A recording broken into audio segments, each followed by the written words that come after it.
আসসালামু আলাইকুম। কেমন আছেন সবাই? আশা করি সবাই ভালো আছেন। তো দেখতেই পাচ্ছেন আমি এই মুহূর্তে আছি মামুদপুর দরগার পিছে। আর এখানে কিন্তু 3টি ছিপ ফেলাইয়ে বসে আছি কুমার নদীতে। তো এই হচ্ছে গিয়া দেখেন নদীর ভিউ। আর আপনারা খালি বলেন যে ভাই আপনি লোকেশন দেন না। তো আজকে কিন্তু আমি লোকেশনটা দিয়ে দিলাম। আমি এই মুহূর্তে আছি ফরিদপুর মামুদপুর দরগার পিছে। তো দেখতেই পারছেন, আপনারা খালি সবাই বলেন যে ভাই আপনি লোকেশন দেন না। তো আজকে কিন্তু আমি লোকেশনটা ফাইনালি দিয়ে দিলাম। আর অবশ্যই আপনারা সবাই একটু জানাবেন যে কুমার নদীতে কোন জায়গায় গেলে আসলে সব থেকে বেশি মাছ পাওয়া যাবে।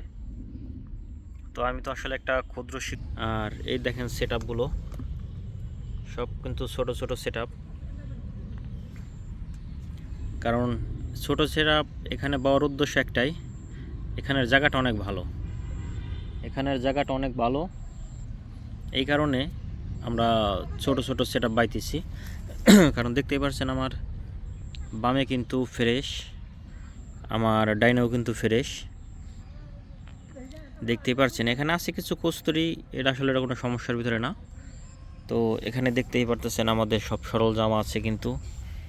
বিশেষ করে যে দেখেন বসির সেট আপগুলো একবারে ছোট ছোট। কারণ বর্তমানে দেখেন আমার এখানে কিন্তু এই বসিটা কিন্তু খাচ্ছে।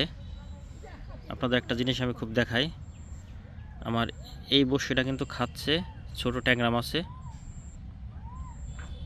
আপনারা কি দেখছেন কিনা জানি না, আমার এই ছিপটা কিন্তু ট্যাংরা মাছের নাইলে ছোট নান্দেল মাছ যেটা বলে, ওটা কিন্তু 2-3টে আর কি বাড়ি দিছে মাথা এই ছিপটা, দেখতেই পারতেছেন। কারণ এটা কিন্তু কোনো রুই মাছের খাওয়া না, একবারে ছোট। দেখা যাক কি হয়। এখনও কিন্তু সেটা আর কি মাথাটা কিন্তু নড়তেছে। তো আমরা এটাই দেখব আসলে এটা কি মাছ। আর অবশ্যই আপনারা কিন্তু ভিডিওগুলো বেশি বেশি শেয়ার করবেন। আমার ইউটিউব চ্যানেল আছে, ইউটিউব চ্যানেলের নাম আমি শিকারি ভাই, আপনারা পারলে একটু সাবস্ক্রাইব করবেন। আমার পেজের নামও সেম, যদি আপনারা পারেন একটু দেখবেন আর কি। তো এই দেখেন আমাদের আসলে কুমার নদীর অবস্থা। পানি কিন্তু আজকে অন্তত আজকে কিছু পানি কিন্তু বাড়ছে